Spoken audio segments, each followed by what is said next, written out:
E aí, pessoal, tudo bem? Bem-vindo à aula 7 de interpretação bíblica, como entender melhor a palavra de Deus, como podemos interpretar o Novo Testamento. A gente já viu os princípios gerais de interpretação, os princípios gramaticais. Se você não viu, se você não lembra, volta, faz as suas anotações. Os nossos vídeos têm que ser vistos mais de uma vez. É muito conteúdo condensado em poucos minutos. Hoje a gente vai juntar os 3 princípios da área histórica e os 4 princípios da área teológica. Vamos começar com os princípios históricos de interpretação. Esses princípios vêm para reforçar algumas coisas que a gente já conversou no contexto histórico. Aqui a gente vai fazer perguntas como: para quem foi escrito uma carta ou um evangelho ou até mesmo um livro? Que povo foi o primeiro povo a receber esse escrito? Quem escreveu? Quais eram os costumes da época? Em que tempo que a pessoa escreveu? Se a gente estivesse falando de profetas, existem profetas pré-exílio, durante o exílio e pós-exílio. Isso é muito importante para a gente entender e a gente ter princípios históricos que vão ajudar a gente a entender melhor o texto. Então vamos lá, vamos para os 3 princípios da área histórica. Eu juntei tudo, então a gente vai começar pelo 18 para você saber mais ou menos numericamente aonde a gente está. 18º princípio. Já que a escritura originou-se num contexto histórico, só pode ser compreendida à luz da história bíblica. É meio elementar isso, mas é muito importante a gente ressaltar esses princípios. Porque se o texto foi revelado e Deus, mesmo inspirando, tornando inerrante, considerou o autor, o seu contexto, o que ele estava vivendo, a língua dele, o conhecimento dele científico da época, é muito importante a gente respeitar o que Deus respeitou. É um princípio de interpretação. Se Deus respeitou essa peculiaridade de cada autor, nós também, como intérpretes, temos que respeitar, entender antes de interpretar. Ao envolver-se no estudo histórico de uma passagem bíblica, você deverá se imaginar como um repórter em busca dos fatos. Bombardeie o texto com questões como estas: a quem foi escrito a carta ou livro? Qual foi o pano de fundo do escritor? Qual foi a experiência ou ocasião que deu origem à mensagem? Quem são os principais personagens do livro? Essas são perguntas de um repórter investigativo e uma pergunta que um leitor ávido para entender a intenção do autor são perguntas que nós temos que fazer. Então, sempre que formos estudar alguma coisa, como a Carta de Romanos, que eu estou expondo também no meu canal do YouTube, a gente, antes de começar a leitura, a gente faz uma leitura geral, como eu sempre falei para vocês, pelo menos 3 leituras gerais, e aí você vai entender para quem Paulo estava escrevendo, no caso de Romanos, se a igreja de Roma foi fundada por Paulo ou não, por que Paulo está escrevendo. Então a carta vai trazer algumas características fortes.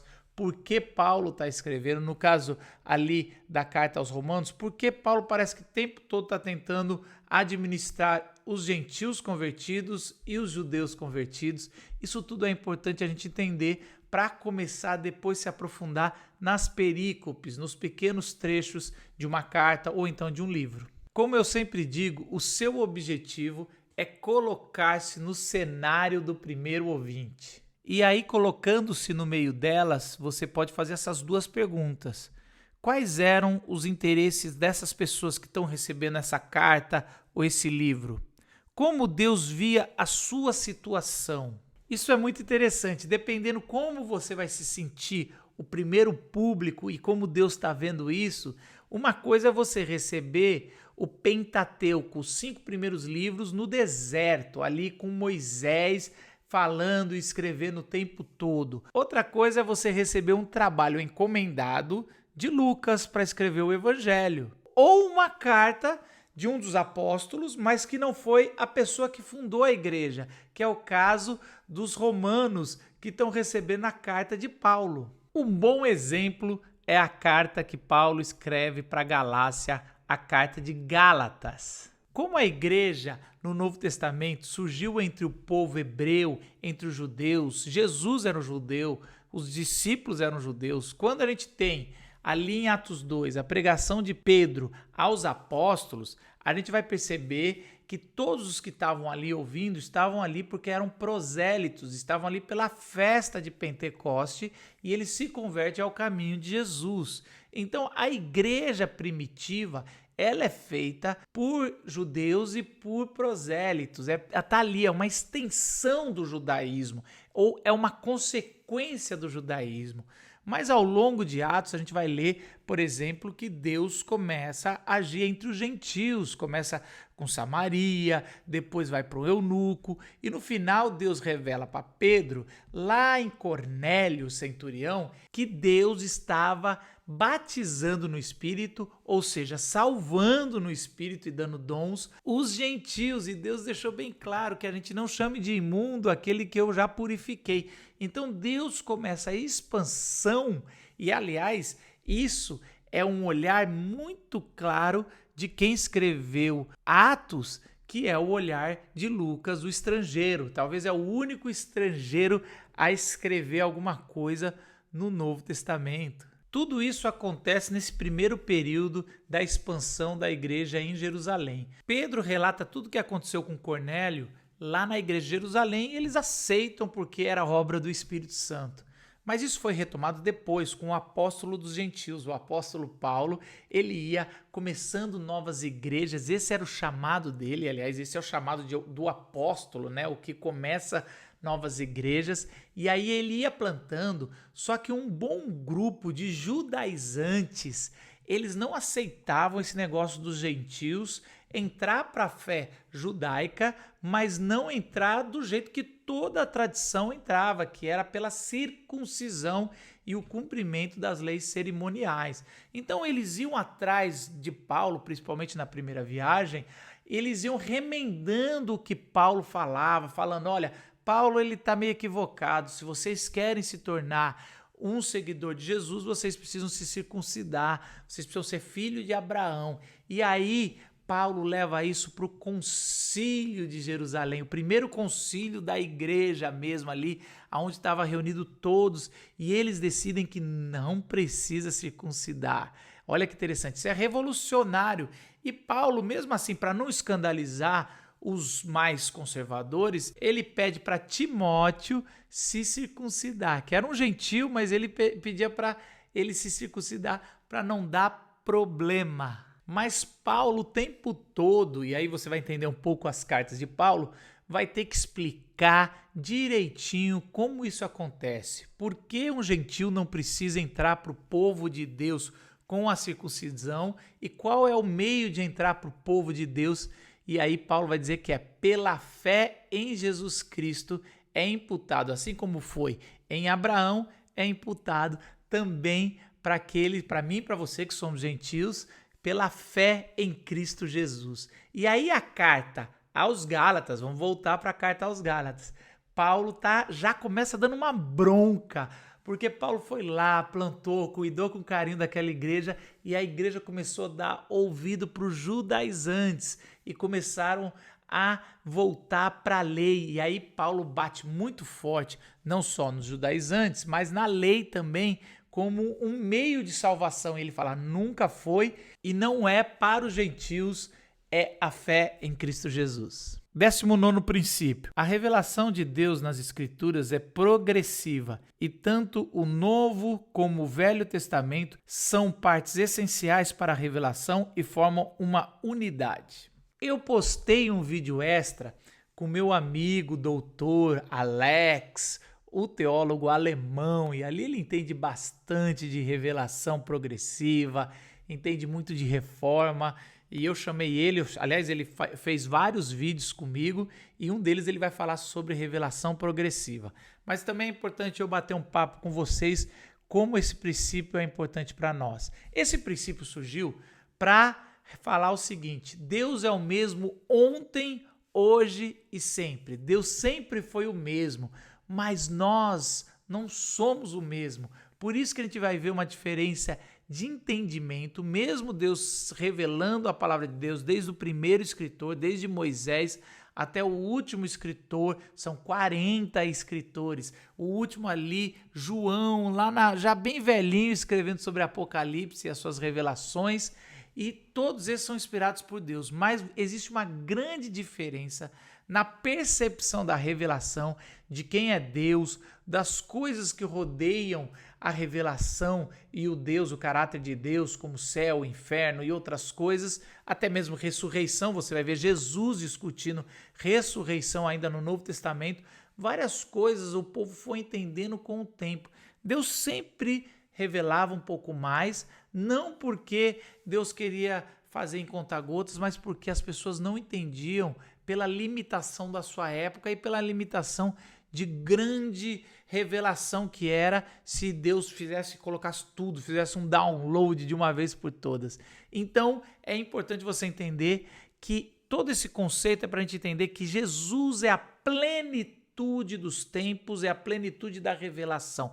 Tudo que precisava ser revelado se revela em Jesus. Então, lá no Antigo Testamento, a gente vai vendo que tudo se cumpre em Jesus e até mesmo o que veio depois só faz sentido se tiver em Jesus. A revelação progressiva, ela é importante você entender, mas é importante também você entender que ela acaba em Jesus. Em Jesus é a plenitude de toda a revelação. Eu separei 5 características que mostram claramente que a revelação era progressiva no Antigo para o Novo Testamento. Vamos dar uma olhada. É o Velho Testamento quem monta o cenário para a interpretação correta do Novo Testamento. Então não adianta você chegar hoje e achar que eu só vou ler o Novo Testamento. Muito do que você está lendo no Novo Testamento, principalmente em Jesus, está se referindo ao Antigo Testamento. Jesus é o cumprimento da lei, Jesus é o verdadeiro tabernáculo, Jesus é o Messias, Jesus é o profeta, Jesus é o sacerdote.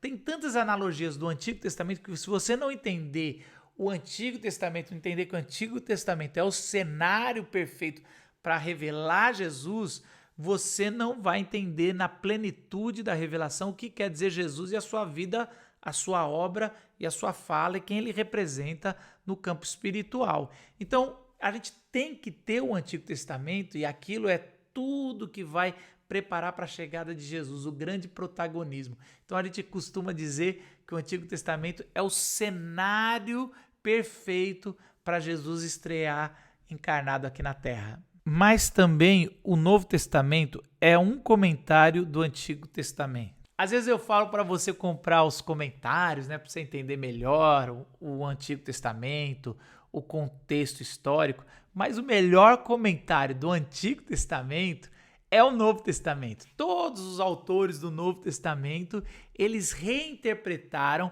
ou trouxeram a verdadeira interpretação das coisas que estavam escritas ali no Antigo Testamento. Por isso que a gente fala que o óculos que a gente tem que pôr para enxergar o Antigo Testamento é o óculos da revelação messiânica em Cristo Jesus. É só Cristo é o nosso óculos de entender direitinho o que no Antigo Testamento estava trazendo e vai ter a sua plenitude já no Novo Testamento. Mateus, por exemplo, mostra que Jesus é o cumprimento das profecias. Faz cerca de 70 citações do Velho Testamento. No Velho Testamento, as pessoas eram salvas pela fé no Messias, que haveria de vir. No Novo Testamento, somos salvos pela fé em Cristo, que já veio. Paulo, na sua carta aos Romanos, ele vai deixar isso bem claro, principalmente no capítulo 2 até o capítulo 8, ele vai trazer que a salvação pela graça mediante a fé já estava lá em Abraão, estava nos patriarcas, depois ele vai até Adão, tudo mostra que estava tudo amarrado, que Deus é o mesmo, que a revelação estava sendo dada até chegar em Cristo Jesus, e não só Cristo vivo, encarnado, mas também morrendo na cruz e ressurreto depois de 3 dias. Tudo isso Paulo vai trazer que era bem claro. Então, a salvação no Antigo Testamento nunca foi pela lei, foi pela graça, mediante a fé no Messias que iria vir. E nós hoje somos salvos mediante a fé, por graça, pelo Jesus que já veio. Então, todo mundo precisa de fé e é pela graça, é imputado a nós. Deus é o mesmo ontem, hoje e sempre.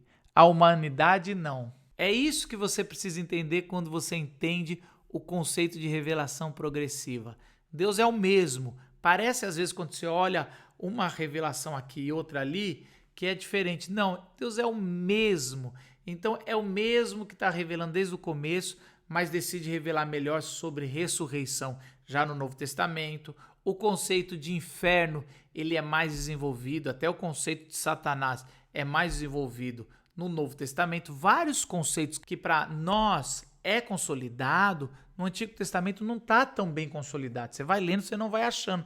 Por isso que as pessoas erram muito. Sabe uma coisa que as pessoas erram muito? Porque eles querem achar a origem de Lúcifer no Antigo Testamento e ficam forçando o texto de reis do mal, né? Que as pessoas narravam sobre reis vizinhos que estavam atacando. E aí, porque eles eram considerados homem-luz, então eles falavam, isso é uma referência a Lúcifer, isso tem a ver com a queda de Lúcifer, e na maioria das vezes é só uma inferência ao texto. O texto original não estava dizendo isso, porque a revelação ainda estava sendo entendida sobre a queda de Satanás, não só sobre isso, sobre quem é Satanás e tudo mais. Na verdade, a gente vai entender direitinho o papel de Satanás ao longo da história da salvação só em Apocalipse. 20º princípio. Fatos ou acontecimentos históricos se tornam símbolos de verdades espirituais somente se a Escritura assim os designarem. É importante a gente aqui agora parar um pouquinho e entender o que é um símbolo e o que é uma alegoria. O que é um símbolo? Algo que representa ou lembra alguma outra coisa por relação, associação, convenção ou semelhança acidental, especialmente um sinal visível de uma coisa invisível. Certa vez eu estava nos Estados Unidos e eu atravessei a rua num lugar ilegal lá. E o policial me parou e me deu uma bronca. E ele apontou para a placa e a placa era aquele negocinho do menino andando com um xizinho, com um risquinho em cima. E aí ele falou, você não viu? Eu falei, eu sou estrangeiro, não sabia. Ele falou, não. Esse símbolo aqui, o símbolo de trânsito ele estava falando, é algo menor que tem uma representação no mundo todo. Então você pode estar em Hong Kong, ele falou isso para mim, a bronca dele que ele deu você pode estar em Hong Kong, você pode estar no Brasil, você pode estar nos Estados Unidos, você sabe que isso aqui não é para atravessar. Você não tem desculpa. Então isso é um símbolo, tem a ver com algo menor que todo mundo sabe o significado maior. Agora vamos dar uma olhada no que quer dizer alegorismo. O que é alegoria? Método de interpretação aplicado por pensadores gregos aos textos homéricos, por meio do qual se pretendia descobrir ideias ou concepções filosóficas embutidas figurativamente nas narrativas mitológicas. O que aconteceu aqui? Homero vai descrever os deuses ali, a Bíblia dos gregos, vai descrever os deuses muito imorais, pessoas desequilibradas, pessoas que eram mesquinhas, se iravam facilmente. Então é interessante quando você lê, não sei se você já teve essa oportunidade, você vai ver que os deuses gregos eram complicados, eles eram vingativos, eles eram egoístas demais. Então, o que aconteceu? Ao longo do tempo, chegou uma moral, que é muito mais judaica, né? Mas chegou uma moral entre os gregos também, e eles queriam passar um pano nos deuses gregos e começaram a ter esse método de interpretação, dizendo, não, falava isso sobre os nossos deuses, mas não é isso que o texto está dizendo, não. Tem coisas ocultas nesse texto sagrado, nesse texto mitológico, que é mais importante do que essas coisinhas superficiais que a gente pensa da moral dos nossos deuses. Tem algo mais profundo em cada conto de Homero. E como muitos dos autores e intérpretes do Novo Testamento pegaram técnicas dos gregos, isso também começou a chegar na igreja, principalmente na igreja de Alexandria. Tinham várias igrejas ali espalhadas, e aí começou tipo uma rivalidade, uma luta de qual interpretação seria a mais correta da Sagrada Escritura. Se eles deveriam imitar os gregos e passar um pano, tentar entender coisas ocultas, alegorizando o texto. Assim foi a igreja de Alexandria, começou a fazer isso fortemente ao longo dos séculos. Os primeiros séculos eles influenciaram bastante gente, ou se seria de forma literal, como no Antigo Testamento, como a tradição judaica. Então assim a igreja de Antioquia começou a fazer e hoje a gente adotou o método da Antioquia. Mas quem ganhou na época, ali no século 2, 3, 4, 5, foi Alexandria, com a alegoria. Na prática, o que quer dizer alegoria? É quando a gente dá um sentido que o autor original não deu. Algumas vezes, e é um pouco mais complicado isso aqui que eu vou falar, algumas vezes na Bíblia se fizeram alegorias do Antigo Testamento, mas existe uma linhagem lógica para o que eles fizeram. Por exemplo, 1 Coríntios 10, de 1 a 4. Porque não quero, irmãos, que vocês ignorem o fato de que todos os nossos antepassados estiveram sobre a nuvem e todos passaram pelo mar. Em Moisés, todos eles foram batizados na nuvem e no mar. Todos comeram do mesmo alimento espiritual e beberam da mesma bebida espiritual, pois bebiam da rocha espiritual que os acompanhava, e essa rocha era Cristo. Olha que interessante, Paulo pega símbolos históricos, como passar pelo Mar Vermelho, como o símbolo da nuvem que trazia sombra no deserto. Até mesmo Paulo pega, isso deve ter vindo de uma tradição que não é pela Bíblia Sagrada, ele pega aquele texto de Moisés em Números 20, 11, quando Moisés bate na rocha e a rocha sai água. Depois até Moisés não entra na Terra Prometida por causa daquele texto que é bem complicado. Paulo usa aquele texto para falar que era Cristo que estava com ele. Paulo, teoricamente, está fazendo uma alegoria, porque isso não era o que representava lá. Mas Paulo também faz uma linhagem histórica ali, que representava sempre aquela passagem, como uma passagem ali pelo Mar Vermelho, como o nascimento dessa libertação, como o símbolo da libertação da escravidão, que Paulo às vezes vai usar também como a escravidão do pecado para o lugar da terra prometida, como esse libertar do povo. Então Paulo, vamos dizer assim, além da inspiração bíblica, a gente acredita que Paulo era inspirado por Deus, ele também não faz alegoria aleatória, como eu falei numa última aula, que era Orígenes, ou como fazem alguns com Filemon. Vamos dar uma olhada nisso. A gente tem que tomar cuidado. Por exemplo, alguns colocavam que Filemon é uma espécie de Deus ali, Onésimo é a humanidade, lembra do escravo Onésimo que fugiu do senhor Filemon e foi até Paulo. E Paulo é uma espécie de Cristo. Então, quem faz a alegoria desse texto coloca que Paulo ali é Cristo, que intercede junto ao pai Filemon em favor do fugitivo que se converteu, que é o Onésimo, o ex-escravo, ou que ainda era escravo.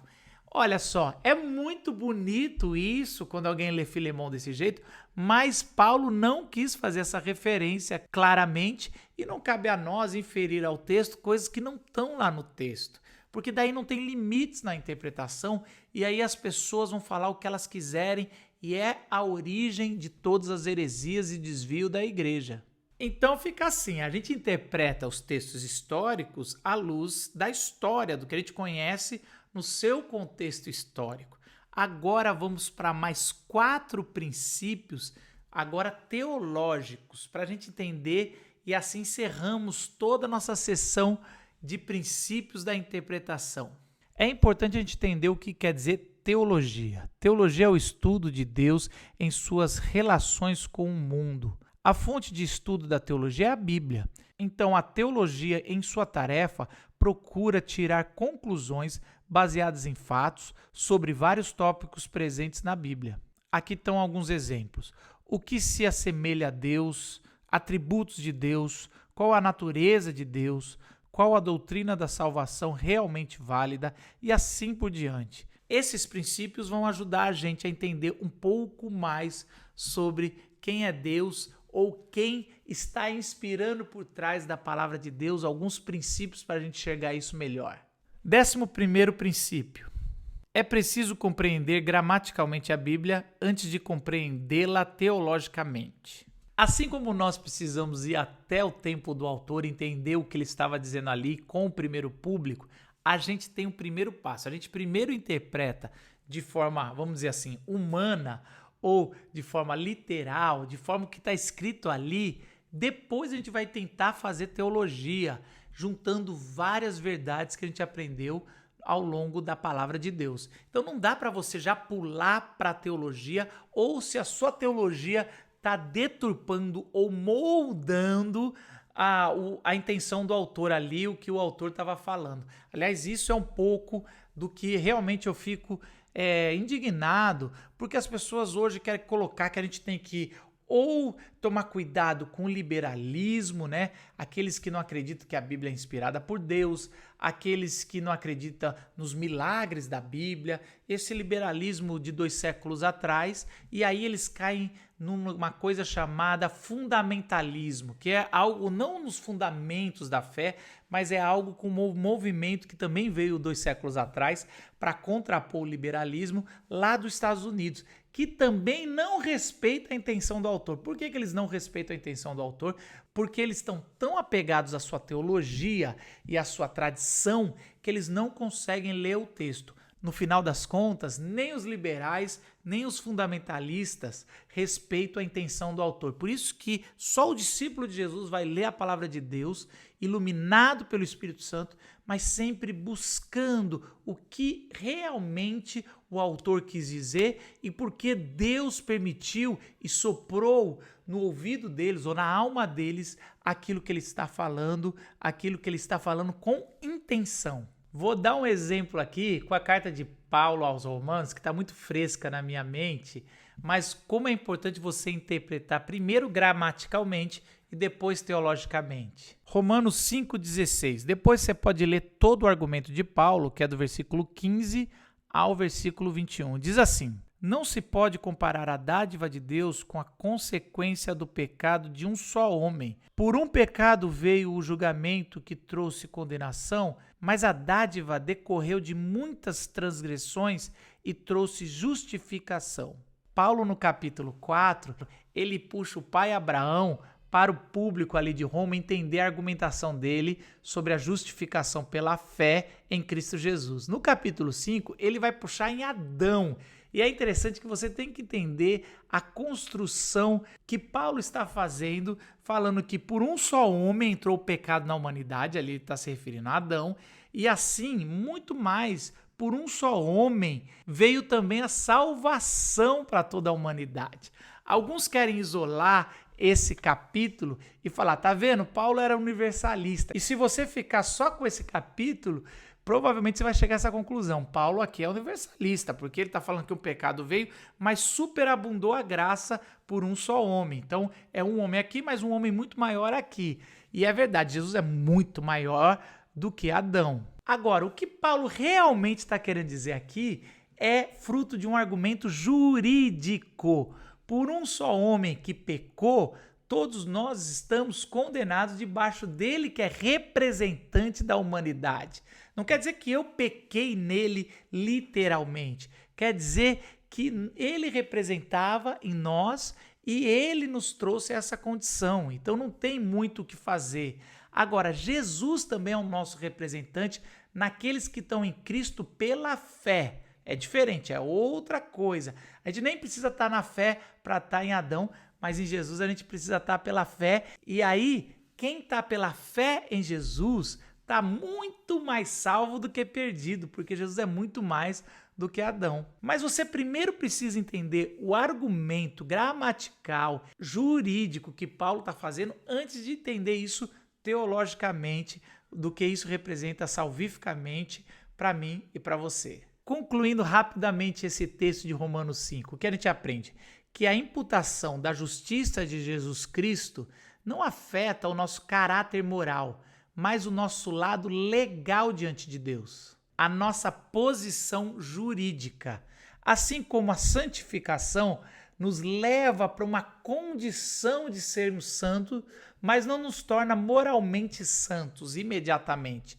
É algo progressivo que acontece na nossa salvação, mas que vai acabar ou na nossa morte ou quando Cristo voltar. Mas isso que eu estou falando é uma grande discussão entre os reformadores do século XVI e a Igreja Católica, cabe você talvez dar uma pesquisada sobre isso.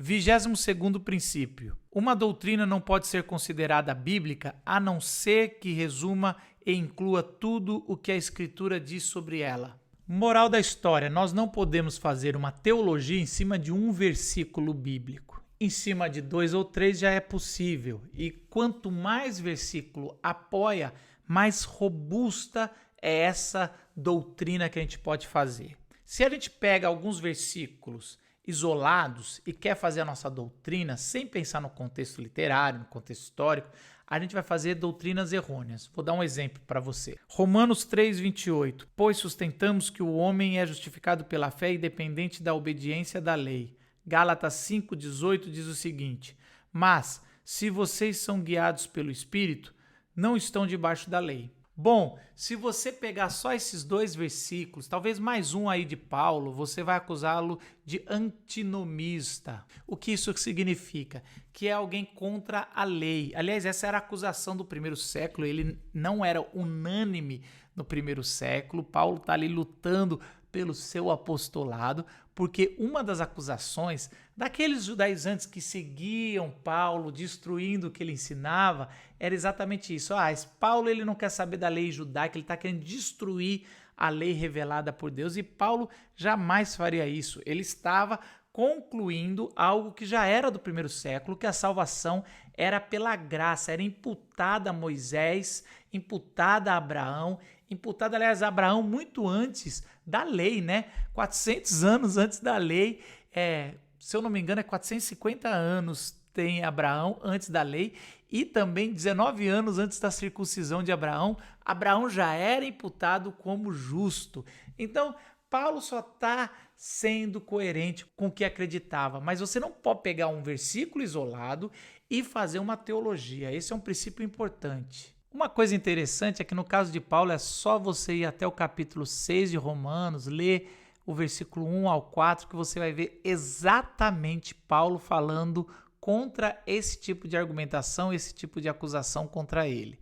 Então, quando você vai fazer uma teologia, ou quando você está entendendo o conceito teológico, você tem que juntar todas as peças da revelação, respeitando cada autor e a sua intenção ao revelar. Você não pode tirar do contexto original uma peça aqui no Antigo Testamento para encaixar uma nova teologia que você quer aqui. E nem do Novo Testamento tirar ela para entender alguma coisa que você quer entender no dia de hoje. Para você fazer a construção desse quebra-cabeça da revelação de Deus, teologicamente, você tem que fazer um estudo paralelo. Deixa eu explicar que existem 3 jeitos de fazer esse estudo. Primeiro, é um paralelo com as palavras. Um paralelo de palavras, por exemplo, eu peguei Melquisedeque. Olha só, Melquisedeque é algo muito interessante. Ele aparece lá em Abraão e ele é rei de Salém, sacerdote do Altíssimo. Alguns dizem que esse rei de Salém era rei de Jerusalém, mas nem tinha Jerusalém antes ali, pelo menos era o que a gente conhecia de Jerusalém, mas ele aparece do nada lá e abençoa Abraão, e Abraão aceita essa bênção, como se ele fosse o sacerdote. E aí você quer entender melhor qual o papel dele. Tem um ótimo livro chamado Fator Melquisedeque, que me ajudou muito no meu conceito sobre evangelização, mas isso é um outro assunto. Está lá no nosso curso da Glocal, toda a exposição Fator Melquisedeque de Don Richardson. Por que eu estou falando de Melquisedeque? Porque a gente está falando de paralelos de palavras. Depois que você viu lá em Gênesis que Melquisedeque aparece para Abraão, você pega lá um dicionário bíblico, eu fiz isso, e você vai pesquisar aonde mais aparece Melquisedeque na palavra toda. Eu já fiz isso, aliás, fica com uma nossa tarefinha aí, eu sei que eu estou dando agora tarefa, você vai falar, eu gostava do velho Marcos, ele não dava tarefa, ou a tarefa ficava só no outro vídeo, mas como eu sei que muitos ainda não vão ver o outro vídeo, só querem pegar o filé mignon, mas sem tarefa não tem como evoluir. Se você não botar em prática, você vai ficar só na teoria, a pior coisa que existe. Então você vai ver que Hebreus vai falar sobre Melquisedeque, o que significa o nome dele, o autor de Hebreus. Você vai ver que Davi vai falar em Salmo, assim que ele conquista Jerusalém, no ano 1000 a.C., ele vai receber essa bênção de Melquisedeque, ser um rei sacerdote, que depois Marcos vai usar no seu evangelho dizendo que Jesus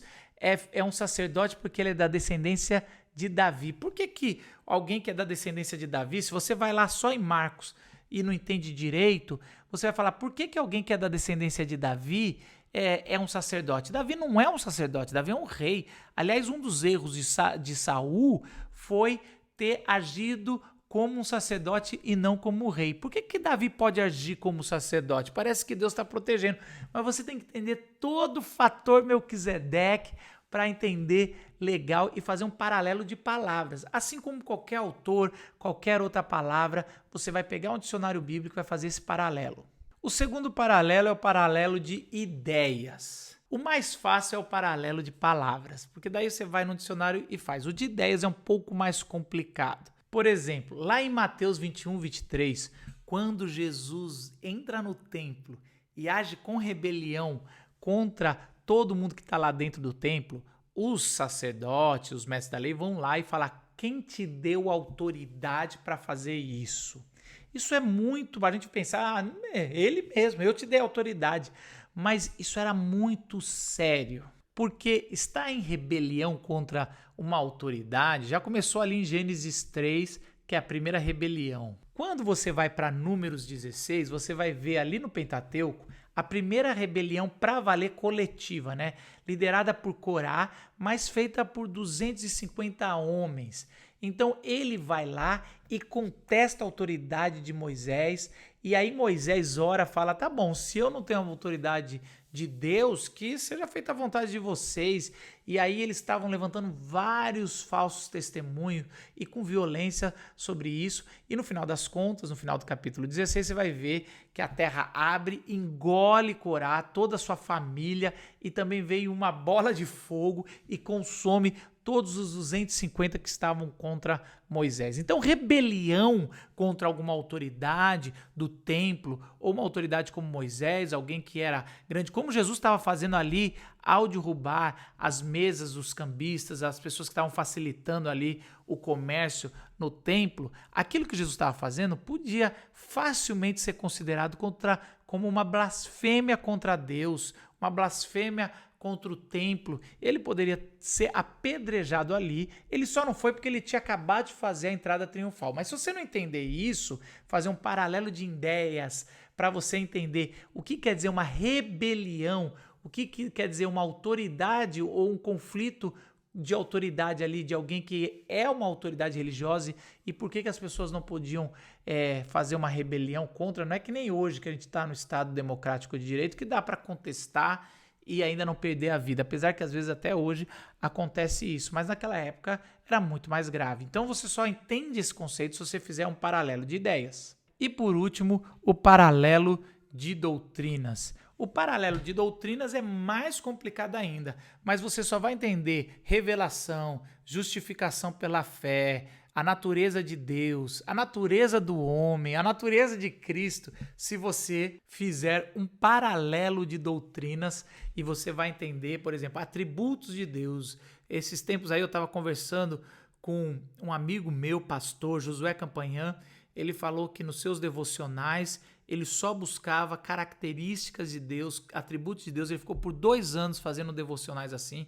E ele hoje fala que ele foi muito abençoado porque toda vez que ele sabia da dimensão de Deus, isso só acontece se você a cada dia ir procurando na Bíblia uma característica da revelação de quem é Deus, e aí isso abençoou muito a vida dele. Você só conseguiu, ou ele só conseguiu, e você só vai conseguir isso se você fizer um paralelo de doutrina temático. Vamos lembrar sempre que esses paralelos, não importa se é de palavra, de ideias ou de doutrina, tem que respeitar a intenção do autor. Não vai fazer aquela coxa de retalhos que às vezes a gente ouve alguns pregadores fazendo, que ele vai num versículo no outro, ele não explica nada, ele só usa muitos versículos para querer dizer uma ideia. Quando você usa um versículo fora de contexto, o ditado já diz, é pretexto, né? Pretexto por uma ideia que você quer expor. Então, não adianta a pessoa ir pulando de versículo em versículo sem falar qual era a intenção do autor e qual era o contexto de cada um. Por isso que um bom sermão expositivo um bom sermão, ó o ato falho aqui, é expositivo. Você expõe um texto só e de vez em quando você pega um outro texto para dar uma ajuda, mas falando o que aconteceu também nesse outro texto. É importante expor a palavra e fazer todo o processo hermenêutico para entender tudo que Deus quer nos revelar. 23º princípio. Contradições doutrinárias contidas nas Escrituras devem ser consideradas como aparentes e, portanto, devem ser aceitas como escrituras e que se explicarão dentro de uma unidade mais elevada. Isso aqui é o mais difícil de a gente entender teologicamente.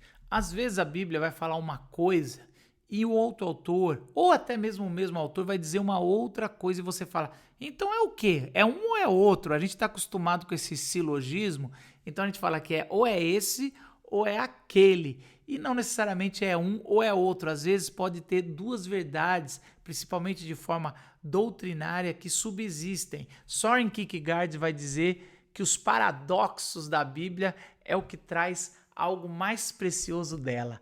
Presta atenção, toda vez que você quer resolver um paradoxo bíblico ou duas verdades que aparentemente se contrapõem, você quer resolver, quer puxar mais para um lado, quer puxar mais para o outro, você está cometendo um erro teológico de interpretação do que os autores e o próprio Deus quis revelar para nós. Vou dar alguns exemplos aqui. A Trindade é um bom exemplo. Não servimos a três deuses, mas sim a um Deus só. Cada um é uma personalidade distinta. Contudo, o mesmo Deus. Nenhuma analogia humana pode explicar adequadamente este mistério. Então, gente, eu já ouvi várias analogias para tentar representar a Trindade. E nenhuma delas é boa o suficiente ou perfeita. Alguns dizem que é como a água, né? Estado líquido, gasoso e sólido, mas cada um tem seu estado, é a mesma coisa, mas não é. Mas a água, você precisa de condição para mudá-la e ela pode mudar de uma para outra.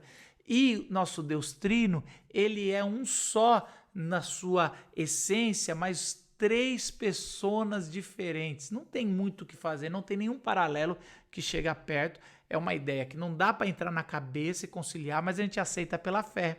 A dupla natureza de Cristo, divina e humana, não é 50% Deus ou 50% homem, e sim totalmente as duas coisas. Porém, ele não é duas pessoas, mas somente uma. A dupla natureza de Jesus é uma das coisas mais difíceis teologicamente também que a igreja nos primeiros séculos foram tentar entender sem cometer heresia. Isso você só entende quando você começa a pegar o contexto todo e ver todos os textos que falam de Jesus. E você vai perceber que ele é Deus, ele é filho de Deus, ele não foi criado, tudo isso é representado em Jesus. Então, quando você vai no Credo de Nicéia, é interessante, eles gastam um tempo para falar de Deus desse tamanho, um outro tempo para falar de Jesus desse tamanho, porque esse era o grande assunto, a natureza de Jesus. E daí eu creio no Espírito Santo. Você lembra do Credo de Nicéia? Naquela época não se preocupava tanto no Deus Espírito Santo. Já no avivamento que a gente tem na Rua Azusa em 1910, o pentecostalismo começou e uma teologia do Espírito Santo começou a ser feita com mais cuidado. Hoje a gente tenta entender melhor o Deus Pai,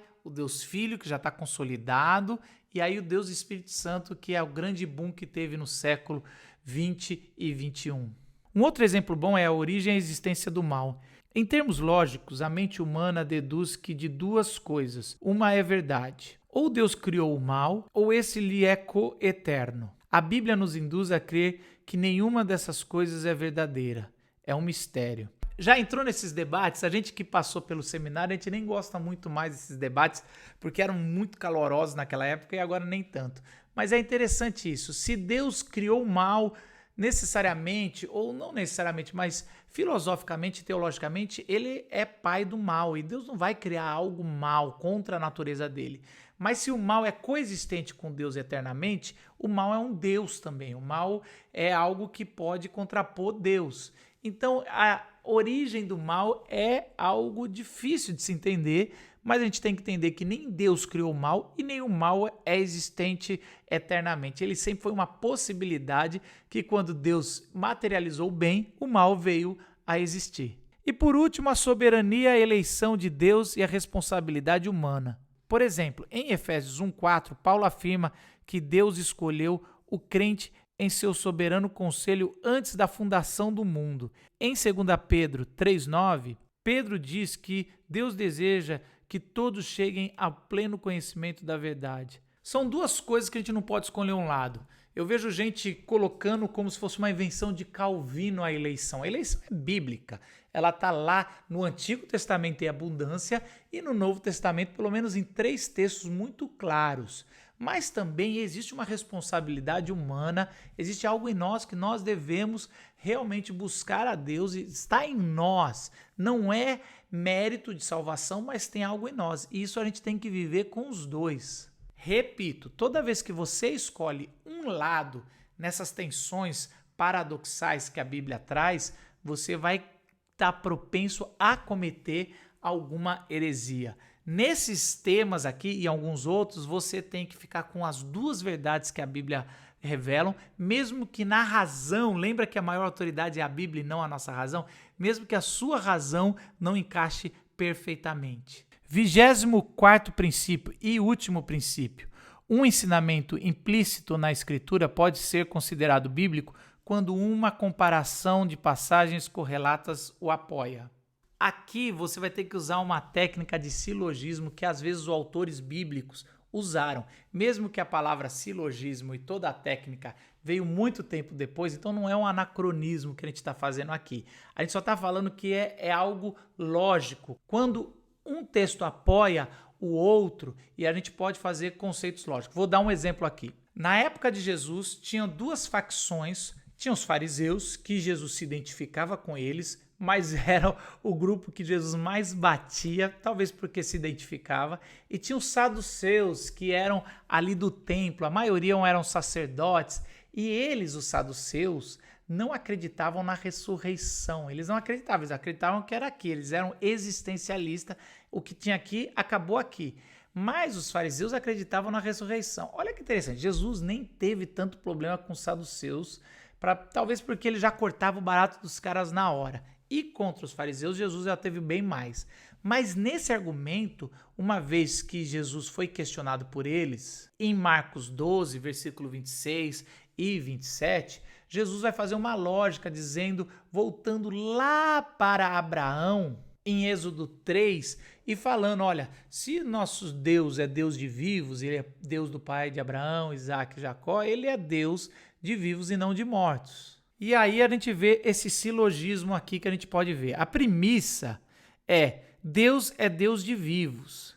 A segunda premissa é, Deus é Deus de Abraão, Isaac e Jacó. Concluímos então que Abraão, Isaac e Jacó estão entre os que vivem. É essa a lógica que Jesus usa para contrapor os saduceus na sua argumentação. Então a gente pode fazer isso também. A gente pega 2 verdades de textos distintos e junta para entender algo melhor, mas tome cuidado. Um segundo exemplo de silogismo errado, já em oração, a gente pode ver que a primeira premissa é o crente deve ser semelhante a Cristo, ok? Isso é uma verdade. A segunda verdade é Cristo fazia suas devocionais de madrugada. Também a gente vai ver isso claramente nos evangelhos. Logo concluímos, o crente que é semelhante a Cristo deve fazer suas devocionais de madrugadas. Aí, pelo silogismo, você erra, né? Porque não era um silogismo de princípios, mas aí é um silogismo de costumes. E aí você não deve fazer isso, nem todo mundo. É bom orar de madrugada, pelo jeito sim, se Jesus escolheu, é bom. Mas não é uma obrigação para você parecer com Jesus, você tem que orar de madrugada. Não, você tem que orar, mas não necessariamente de madrugada. Um terceiro e último silogismo agora de oração certa, olha que interessante. A gente vê em 1 João 3, 22, 5, 14 e 15, se pedirmos de acordo com a sua vontade, a vontade de Deus, ele nos ouve e responde às nossas orações. Mas a gente vai ver em 1 Tessalonicenses 4, 3, também outra verdade. A santificação está de acordo com a vontade de Deus. Logo, podemos concluir teologicamente que quando oramos por nossa santificação, Deus nos ouve. Então é por isso talvez que Jesus falou, né?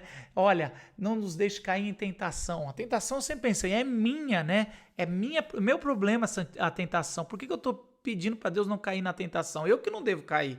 Mas ali Jesus já estava mostrando essa lógica. Olha, ore por tudo que você precisa, pela santificação, para não pecar, para não cair em tentação, porque tudo depende de Deus no final das contas. Ufa! Chegamos no final de 24 princípios. E aí? Conseguiu decorar? Não é para decorar, é para você entender o seu coração. E quanto mais você entender isso, mais você vai aplicar. Eu tenho visto muitos debates fúteis na internet sobre Bíblia, sobre interpretação. Se as pessoas soubessem o básico, os 24 princípios de interpretação, tanto geral, gramatical, histórico e teológico, ia ficar mais fácil para mim e para você. Não veja apenas uma vez esse vídeo aqui, porque é muita coisa. Essas 3 últimas aulas foram dadas com muito conteúdo. É melhor você voltar, faça as nossas tarefinhas para você realmente entender os princípios e colocar em prática. Quando você perceber, você já vai estar colocando em prática. Eu costumo dizer o seguinte, que é igual à memória muscular. Dizem que quem malhou bastante é fortão, não é o meu caso. Quando para, depois de 2 anos, 3, e volta a puxar, existe uma memória muscular. Eu costumo dizer que existe uma memória hermenêutica. O que é a memória hermenêutica? Uma vez que você entendeu os 24 princípios, tem muito mais, a gente colocou só 24 princípios aqui, de interpretação, você vai ter essa memória hermenêutica. Toda vez que você vai estar lendo um texto, ou ouvindo um pregador, ou falando sobre Deus, que é fazendo teologia, teologia é falar sobre Deus, você vai estar com essa memória hermenêutica e vai colocar em prática. Isso não pode, gente, você não faz teologia com versículo isolado. Gente, você tem que entender o contexto aqui. E aí você vai começar a entender mais a revelação de Deus, tá bom? Um grande abraço e a gente se vê na próxima aula.